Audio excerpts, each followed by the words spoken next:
하나님의 은혜와 사랑과 평강이 이 시간 충만하기를 주의 이름으로 축복합니다. 오늘 말씀을 준비하면서 우연히 우리 교회 달력을 보게 됐습니다. 우리 교회 달력 3월달을 보면은 이런 말씀이 적혀 있죠. 보라, 새 것이 되었도다.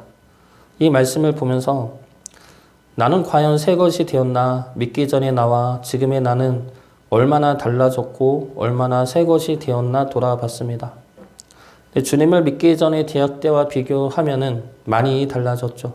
주님을 바라보는 시선도 많이 달라졌고 가고자 하는 방향도 많이 달라졌는데 새롭게 된 것 같지는 않은 겁니다. 좀 좋게 달라지고 변화되었지 완전히 새로운 나로 바뀌었다고까지는 말하긴 그렇지 않나 싶은 거죠. 그런 생각을 하고 있는데 보라 새 것이 되었도다 라는 이 말씀이 내가 하는 말씀이 아니라 하나님이 나에게 하시는 말씀이라는 생각이 들었습니다. 내가 새 것이 되었다 말하는 것이 아니라 하나님이 나에게 그리고 우리에게 너는 새 것이 되었다 라는 말씀이었던 것이죠.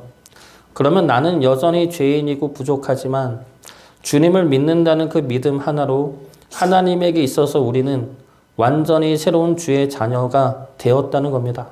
죄인으로 심판의 대상으로 보는 것이 아니라 이제는 의로운 주의 자녀로 거룩한 주의 백성으로 보신다는 것이죠. 그래서 새 것이 되었다라는 이 말씀은 하나님이 우리의 지난 죄와 잘못은 기억치 않으시고 하나님과 함께하는 자녀로 새롭게 시작한다는 말씀이었던 겁니다. 오늘 말씀도 그러한 말씀이죠. 새롭게 시작하자는 하나님의 말씀입니다. 너희가 나에게 돌아온다면 아직까지의 죄와 잘못은 기억하지 않고 이제 새로운 나의 자녀로 이제 새로운 나의 사랑하는 백성으로 다시 시작하겠다는 말씀입니다. 그리고 그렇게 바라보겠다는 말씀이죠. 그러나 이스라엘은 그런 하나님의 말씀대로 행하진 않습니다. 오늘 말씀을 보면은 19절부터 22절까지는 다시 한번 돌아오라는 하나님의 부르심이고 22절부터 25절까지는 이스라엘의 회개의 기도입니다. 그런데 이 회개의 기도는 누가 했는지가 분명치 않습니다. 이스라엘이 행한 것으로 보지는 않습니다. 그러면 이 회개의 기도는 누가 한 것이냐 했을 때 보통 두 가지로 해석이 가능합니다. 첫 번째 해석은 예레미야 본인이 한 기도로 보는 경우이죠. 예레미야가 앞으로 이스라엘이 이러한 회개의 기도를 하기를 소망하고 바라는 믿음으로 적은 것으로 보는 해석이 첫 번째 해석입니다. 그리고 두 번째 해석은 앞으로 믿게 될 모든 이들을 위해 남겨두신 하나님의 기도로 보는 경우입니다. 바로 우리들이죠. 우리들을 위해 남겨두신 회개 기도이고 이 회개의 말씀으로 말미암아 하나님의 구원의 역사는 계속되어졌다 보는 경우입니다. 두 가지 해석이 다 맞을 수도 있고 근데 이 말씀에서 보아야 할 것은 누가 회개 기도를 했는지는 중요하지가 않습니다. 중요한 것은 우리가 이런 회개 기도를 해야 한다는 것이죠. 그러므로 우리가 하나님 앞에 새로운 피조물로 새로운 하나님의 자녀로 서야 한다는 겁니다. 오늘 말씀 통해 하나님 안에서 거룩한 주의 자녀로 날마다 새로워지기를 주의 이름으로 축복합니다. 그러면 하나님이 원하시는 진정한 회개는 무엇입니까? 첫 번째로 하나님에게 우리 스스로 돌아가는 것입니다. 22절 말씀 보겠습니다. 배역한 자식들아 돌아오라 내가 너의 배역함을 고치리라 하시니라. 보소서 우리가 주께 왔사오니 주는 우리 하나님 여호와이심이니이다. 스스로 돌아간다는 것은 내 의지로 돌아가는 것을 말합니다. 남들이 아무리 주님을 믿으라 해도 믿는 것은 내 결단이죠. 내가 결정하고 내가 믿어야 하는 문제입니다. 하나님이 우리의 하나님임을, 하나님만이 우리의 아버지 되심을 내가 믿고 내가 고백해야 하는 것입니다. 그래서 이 고백을 위해서는 내가 그동안 섬기고 따랐던 우상들이 실제로는 나를 속이고 있었음을 깨달아야 하죠. 23절 말씀 보겠습니다. 작은 산들과 큰 산 위에서 떠드는 것은 참으로 헛된 일이라. 이스라엘의 구원은 진실로 우리 하나님 여호와께 있나이다. 작은 산들과 큰 산 위에서 떠든다는 것은 우상 숭배의 모습들입니다. 우상은 우리에게 우리가 원하는 것들을 이뤄준다고 말하죠. 그러나 실제로 그것들은 거짓입니다. 우리를 속이는 자들이죠. 그러므로 내가 우상을 위해 행했던 그 모든 일들은 결국 헛된 일이 되는 겁니다. 몇 주 전에 지지난 주인가 그때쯤에 수요예배 끝나고 본당을 정리하고 내려오는데 누가 교회 문을 두드리는 겁니다. 그래서 나가봤더니 술 드신 아저씨 한 분이 교회 전도사님하고 이야기하고 싶어서 왔다는 겁니다. 그래서 내가 교회 목사니까 나에게 말씀하시라 그랬는데 그분은 목사라는 단어를 모르는 것 같습니다. 그래서 저보고 계속 전도사죠? 목사입니다. 그러니까 전도사님 맞죠? 이러는 겁니다. 그래서 그렇다고 말씀하시라고 그랬더니 자기가 신천지에 있었는데 이제 나올 거라고 울분에 차서 이야기를 하는 겁니다. 자전거를 타고 오셨는데 자기가 자전거를 타고 신천지 센터에까지 매주 다녔다는 겁니다. 신천지 센터가 어디에 있는지를 몰라서 그러시냐고 그랬더니 센터가 여기서 멀리 있었던 것 같습니다. 그래서 내가 센터까지 자전거 타고 다녔다고 그 이야기를 계속 반복해서 말하는데 그것이 너무나 분하고 화가 났던 것이죠. 그러면서 하는 말이 내가 그렇게 다녔는데 돈만 뜯어갔다고 돈도 없는데 강제로 돈을 내게 해서 가진 게 없다고 이런 식의 말씀을 계속 반복해서 말씀하셨습니다. 그 말씀을 들으니까 너무 안타까운 것이죠. 신천지에 자전거를 타고 그 먼 거리를 다녔다는 것은 그만큼의 기대와 잘못된 믿음이라 할지라도 어느 정도의 믿음을 갖고 다녔다는 것인데 그것이 헛된 일이었다는 것이죠. 그래서 너무 분해하셨던 겁니다. 우리가 중요하게 여기고 그것을 위해 우리가 열심히 수고하고 섬겼던 것들이 있습니다. 그것이 재물일 수도 있고 권력일 수도 있고 명예일 수도 있습니다. 그것이 우리의 자존심일 수도 있고 세상적인 사랑일 수도 있습니다. 세상은 그것들을 얻으라고 그것을 가지라고 말을 하죠. 그것들을 얻으면 세상이 달라질 것이라고. 그러니 그것들을 위해 너의 노력과 열심을 다하고 너의 마음과 정신을 희생하라고 말합니다. 그러나 세상이 말하는 그것들은 다 속임수이죠. 신천지가 말하는 축복 또한 거짓말입니다. 그것들로는 우리 몸과 마음을 채울 수가 없고 그것들로는 우리 생명을 구원할 수가 없습니다. 오직 하나님만이 우리의 몸과 마음을 충만하게 하실 수가 있으며 하나님만이 우리 생명을 구원하실 수가 있습니다. 19절 말씀 보겠습니다. 내가 말하기를 내가 어떻게 하든지 너를 자녀들 중에 두며 허다한 나라들 중에 아름다운 기업인 이 귀한 땅을 내게 주리라 하였고 내가 다시 말하기를 너희가 나를 나의 아버지라 하고 나를 떠나지 말 것이니라 하였노라. 하나님은 우리를 향하여 내가 너의 아버지라 말씀하십니다. 하나님이 다른 우상들과 다른 점은 하나님은 우리 아버지로서 우리를 진실되게 사랑하시고 이끌어 주신다는 점이죠. 세상은 우리를 속여서 자신의 이득을 취하지만 하나님은 우리를 속이지 않습니다. 진실된 사랑으로 우리를 부르시고 우리를 위한 새 일을 해 나가십니다. 그러나 우리를 강제하진 않으십니다. 강제로 우리를 끌어들인다거나 말 안 들으면 심판하고 벌을 주지 않습니다. 그 이유가 무엇입니까? 하나님은 우리와 서로 사랑하길 원하시기 때문이죠.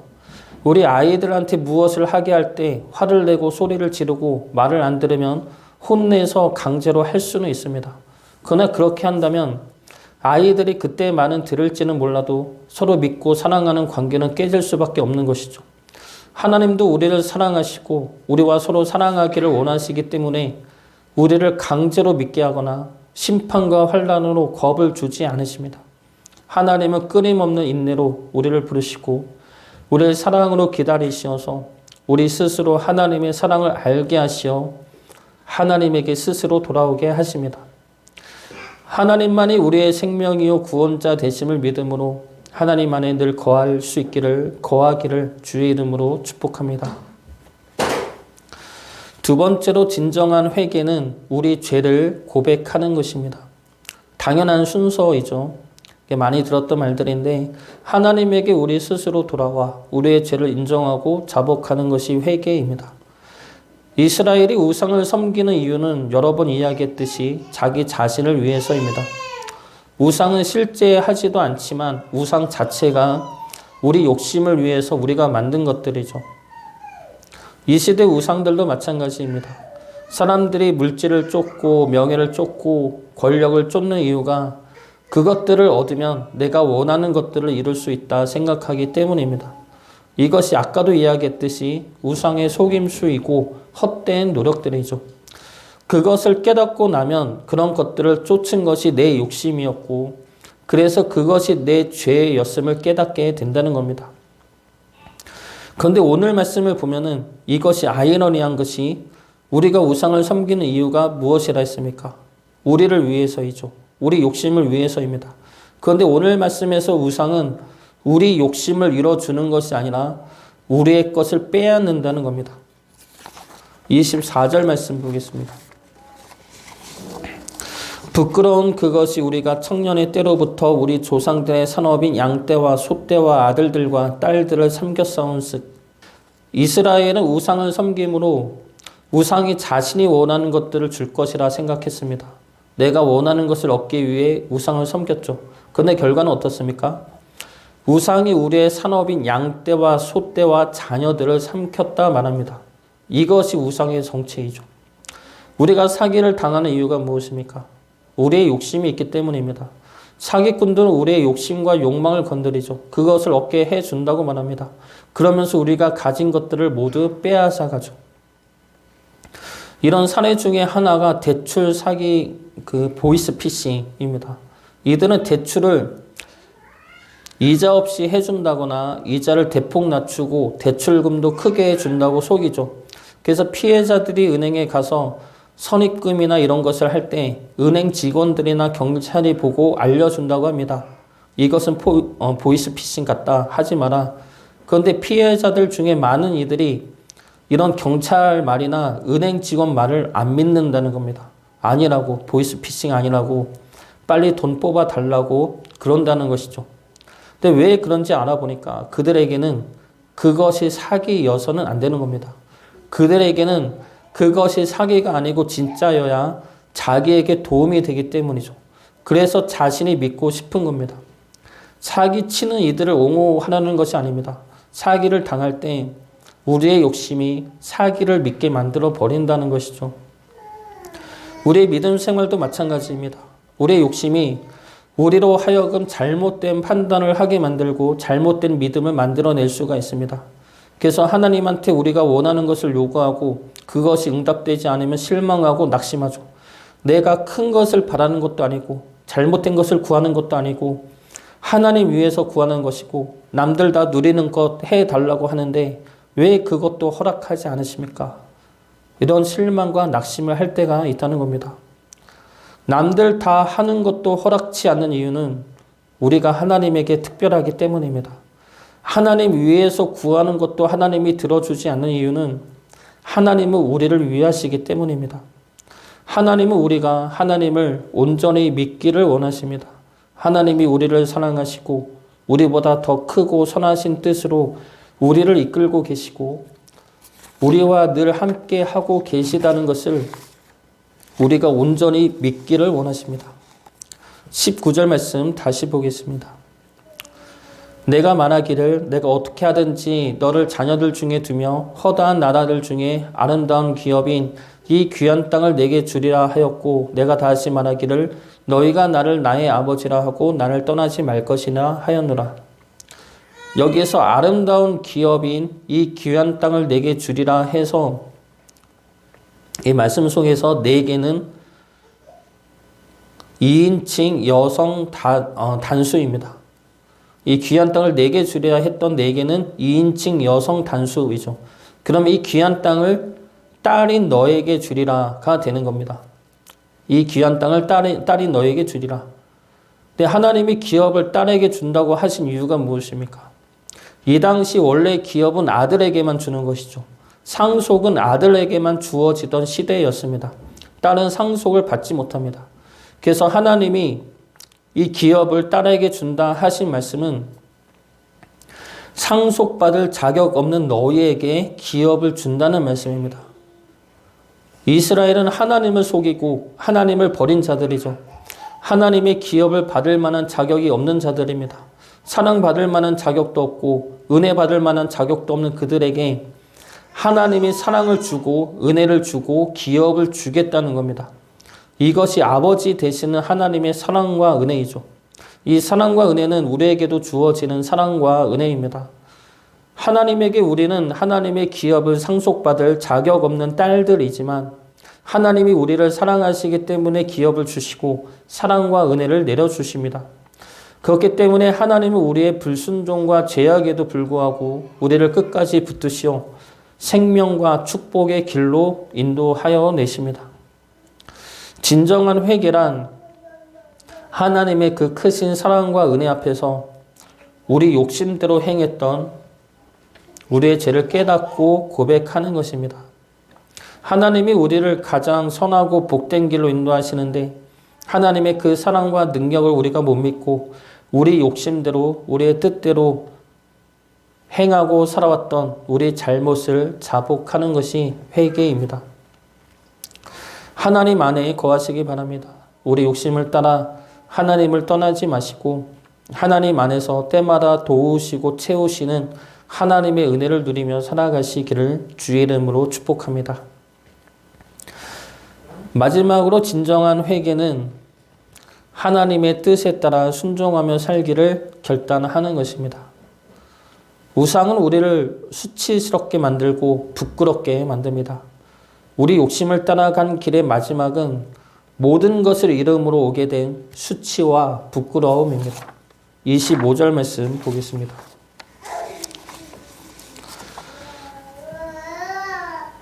우리는 수치 중에 눕겠고 우리의 치욕이 우리를 덮을 것이니 이는 우리와 우리 조상들이 청년의 때로부터 오늘까지 우리 하나님 여호와께 범죄하여 우리 하나님 여호와의 목소리에 순종하지 아니하였음이니이다.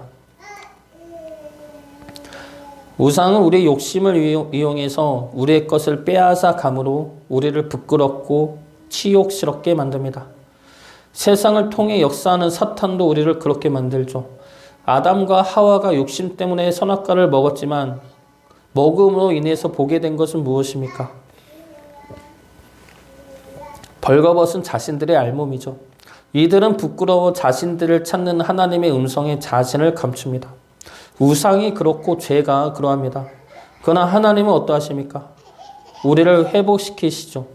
우리가 하나님의 말씀에 순종할 때 하나님은 우리를 하나님의 거룩하고 의로운 자녀로 세워주십니다. 22절 말씀 보겠습니다. 배역한 자식들아 돌아오라 내가 너희의 배역함을 고치리라 하시니라. 하나님이 우리의 배역함을 우리의 잘못을 고쳐주십니다. 우리 죄로 인한 상한 심령과 수치까지도 덮으시고 회복시켜 주십니다. 문제는 우리가 하나님을 믿고 행할 수 있느냐이죠. 하나님을 믿고 하나님 말씀에 순종한다면 하나님은 우리에게 놀라운 회복의 역사를 행하여 주실 것입니다. 우상은 우리를 속이고 우리의 욕심을 건드려 우리의 것을 빼앗아가고 끝내 우리를 부끄럽고 수치스럽게 만들 것입니다. 그러나 하나님은 우리에게 진실되시며 우리에게 한없는 사랑과 은혜를 베푸시고 우리를 다시 회복시키실 것입니다. 우리가 죄에 빠질 수는 있습니다. 살면서 시험 한번 안 들고 사는 이는 없죠. 죄에 빠졌다는 것을 깨닫는다면 하나님께 돌아가면 됩니다. 하나님도 우리를 부르시고 성령님도 우리를 도우실 것입니다. 죄에 빠져 낭망한 채로 머물 것이 아니라 우리 죄를 들고 하나님께 나아가면 하나님이 우리를 다시 품으시고 다시 회복시켜 주실 것입니다. 회복과 치유의 하나님 안에서 우리 몸과 영혼이 날마다 쉼을 얻고 새로운 피조물로 나아갈 수 있기를 주의 이름으로 축복합니다.